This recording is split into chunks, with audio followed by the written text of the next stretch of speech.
Bienvenidos a la tercera sección de la serie Estudios en la Epístola a los Hebreos. Quedamos en la sección anterior por hacer una aclaración importante. Y es la siguiente. La revelación divina no va de lo menos verdadero a lo más verdadero. Ese concepto es contradictorio en sí mismo. El hecho de que Dios ha hablado en su Hijo, su palabra final, no significa de ninguna forma, como algunos han concluido, que hay un progreso en grados de verdad desde la revelación antigua, Antiguo Testamento, hasta la revelación por el Hijo, el Nuevo Testamento. Sino más bien que Dios se ha revelado o dado a conocer por etapas. Primero a los antepasados, los destinatarios del Antiguo Testamento, a quienes la persona de Cristo les habló a través de los profetas, según 1 de Pedro 1, 10 y 11. Y finalmente en su Hijo, a través de su propia persona. F.F. Bruce lo explicó así. La revelación divina es progresiva, pero la progresión no va de lo menos verdadero a lo más verdadero, de lo menos valioso a lo más valioso, o de lo menos maduro a lo más maduro. ¿Cómo podría ser así cuando el que se revela es uno y el mismo Dios? Las concepciones que los hombres tienen de Dios pueden cambiar, pero la evolución de la idea de Dios es muy diferente del progreso de la revelación divina. La progresión va de la promesa a su cumplimiento. En algún otro momento notarán esta misma declaración en otro contexto que hemos citado ya. Lo último a mencionar aquí, en cuanto a la frase, nos ha hablado por el Hijo, es que la idea de Cristo como Hijo, con todo lo que eso implica, es un elemento que persiste a través de toda la epístola a los Hebreos, al punto que requiere un estudio de toda la epístola a fin de comprender tal idea en la misma epístola. Pero por ahora, mientras llegamos a cada una de esas secciones, es importante que al menos conozcamos las referencias al Hijo en la epístola. Son 12 en total. La tenemos en el 1.2, en el 1.5, 2 veces, en el 1.8, en el capítulo 3, verso 6, en el 4.14, en el 5.15, en el 5.5, 5.8, 6.6, 7.3, 7.28 y 10.29. Ahí están las 12 referencias al Hijo, que en su momento iremos viendo al llegar a esas secciones. En quinto lugar, la revelación de Dios al hombre por el Hijo implica la encarnación. El hecho grandioso e insondable de la encarnación de Cristo está profundamente implicado, inseparable de la revelación de Dios al hombre por el Hijo. Algunas versiones traducen, nos ha hablado a través del Hijo. Y esto no está mal, pero entendido correctamente. Pero el texto original dice, en el Hijo. En el Hijo. No como uno de los tantos medios de revelación divina utilizados antes de él, sino como la revelación misma en sí de Dios en persona. Juan 1.18. Ninguno de los profetas pudo decir, el que me ha visto a mí, ha visto al Padre. Solo el Hijo. Juan 14.9 y 12.45. Pero dice más la epístola. Continúa diciendo, a quien constituyó heredero de todo. El texto dice literalmente, al que puso como heredero de todo. Esta frase se refiere a la promesa hecha al ungido de Jehová en Salmo 2.8, de que recibiría como herencia las naciones y los confines de la tierra. Las palabras de Salmo 2.7 se aplican a Cristo en Hebreos 1.5.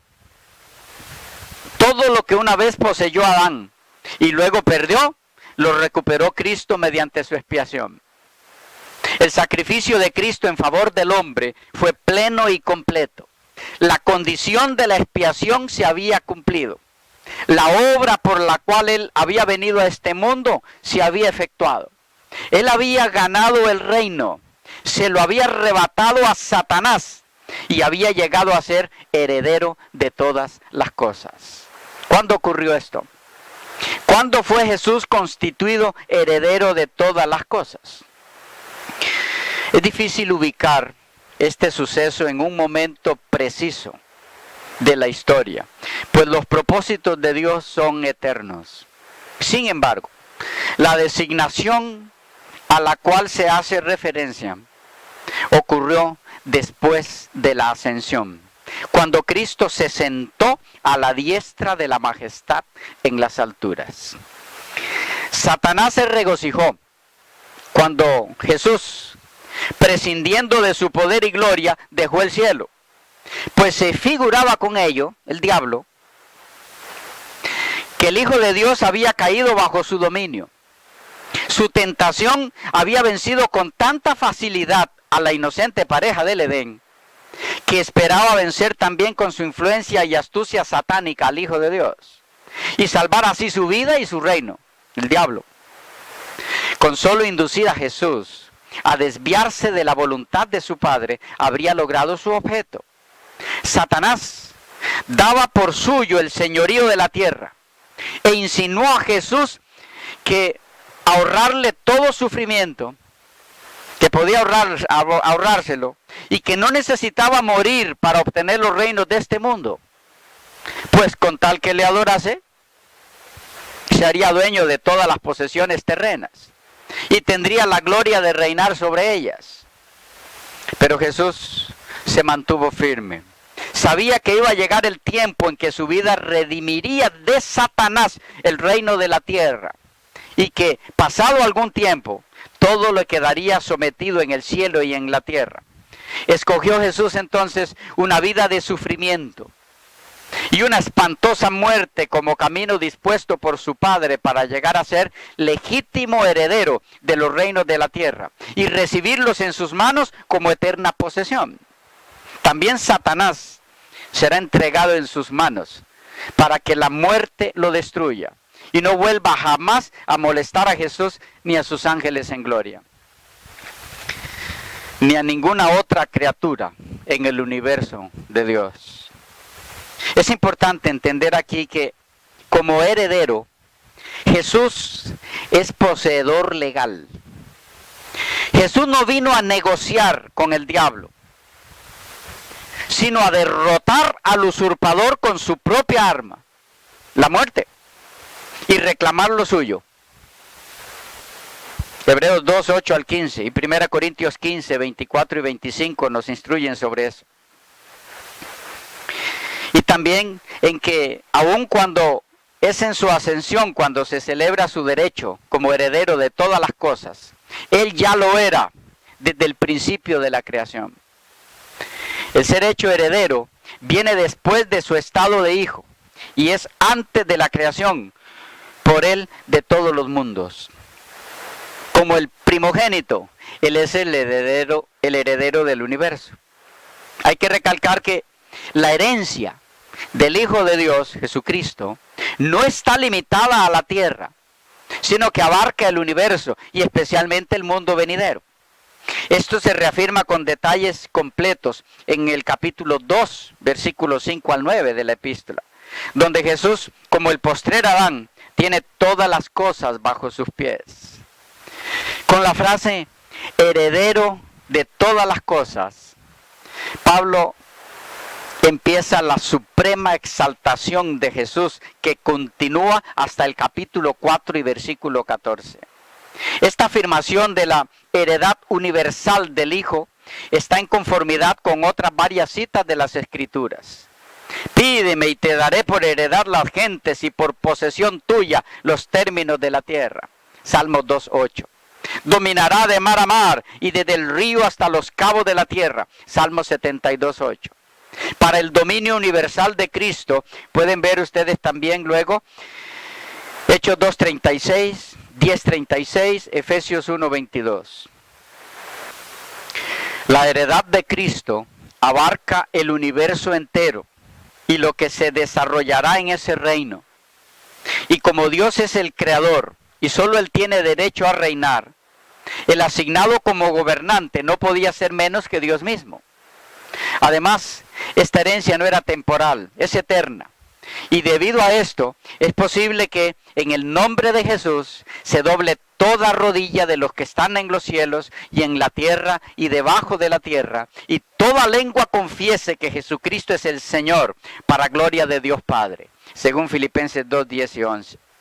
Nuestra frase declara que el Hijo es heredero de todas las cosas, significando que todos los propósitos de Dios se han de llevar a cabo por medio del Hijo, quien por fin recogerá en su poderosa mano todos los hilos, ahora aparentemente dispersos y enmarañados, de estos designios, llevándolo todo adelante hasta manifestarse la perfección del eterno estado que Dios ha prometido.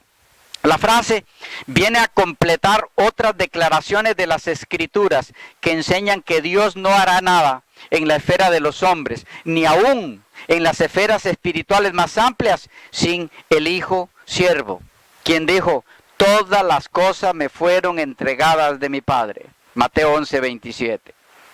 Pueden ver también luego ustedes personalmente Efesios 1:10 y Colosenses 1:20 en este sentido. El término heredero para Cristo es una manera honorífica especial, junto con primogénito, de decir hijo. Cristo es heredero no por la muerte del dueño de la herencia, sino porque se le ha dado en dominio y posesión legítima. Jesús, el Hijo, no solo es el Cristo, el ungido de Dios, sino que es proclamado y aclamado por Dios como su Hijo, a quien dice: pídeme y te daré por herencia las naciones y como posesión todos los confines de la tierra. Salmo 2:8. Cristo es el heredero entonces en su calidad de Hijo, por compartir su naturaleza divina con el Padre. Es el heredero de todas las cosas porque es el Hijo del Padre, al cual pertenecen finalmente todas las cosas. Dicho de otra forma, la frase heredero de todas las cosas para Cristo no está haciendo otra cosa que recalcando o enfatizando su deidad, su naturaleza divina. Pero al mismo tiempo enfatiza su humanidad, porque fue a través de la encarnación que recuperó para el hombre caído el dominio que éste había perdido por causa del pecado. Juan Calvino lo expresó así: porque habiéndose hecho hombre, tomó sobre sí nuestra naturaleza y como tal recibió esta herencia, con el fin de que pudiera devolvernos lo que perdimos en Adán. Partiendo pues, termina diciendo, de Cristo únicamente, comenzamos a disfrutar por derecho de las cosas buenas de Dios, pues Cristo, el heredero universal, nos admite en comunión con Él, y como heredero nos puede hacer partícipes de sus riquezas. Es decir, la herencia de Cristo es en dos direcciones, es dual.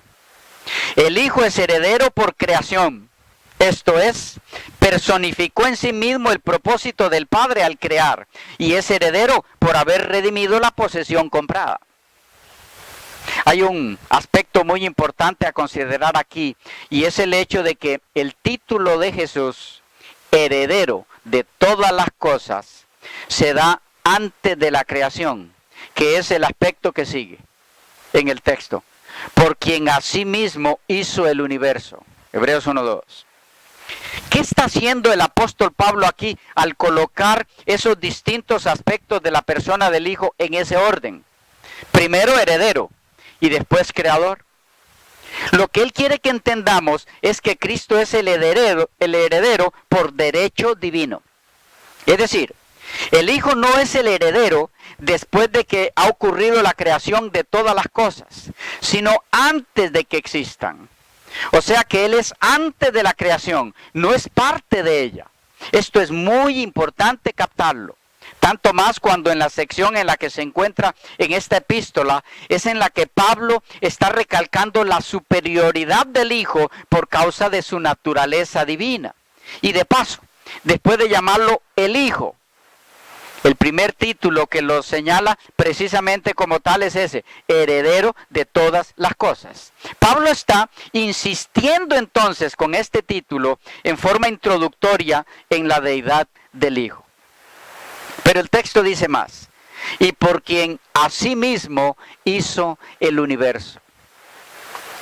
El siguiente título aquí, para Cristo, en la introducción a la epístola, se desprende de su función como creador. Por Él fue hecho el universo, procede de sus manos. Él es Dios creador junto a su Padre. Ambos trajeron a la existencia al universo. Con esta declaración, Pablo, siempre en su línea de la deidad del Hijo, procede a demostrar que Cristo es también creador.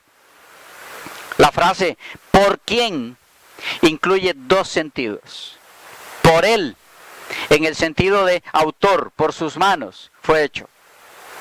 Dos, para Él, por causa de Él, fue hecho el universo.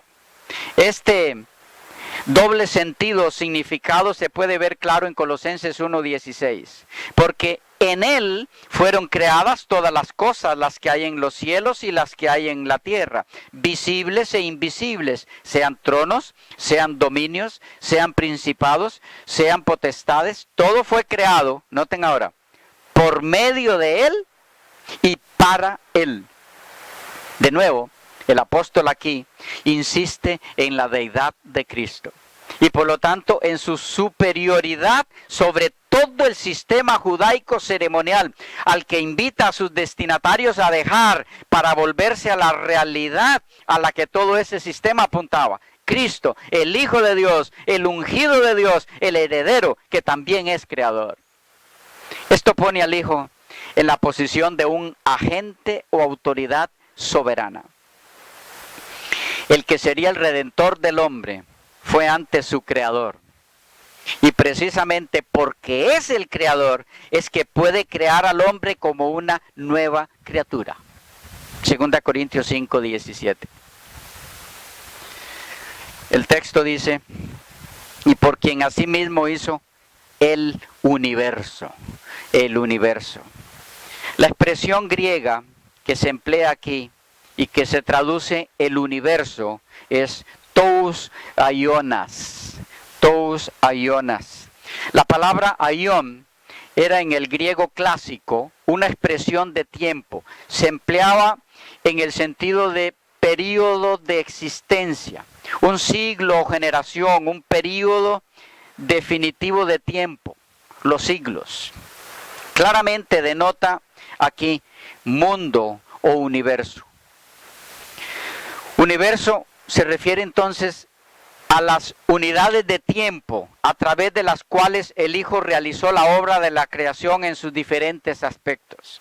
Las edades significan también el mundo, o este término griego significa también el mundo o el universo comprendido desde el punto de vista de su desarrollo. Y esto nos lleva al siguiente versículo, versículo 3. El tiempo se nos fue, quedamos por aquí, lo vemos en la próxima. Bendiciones para todos.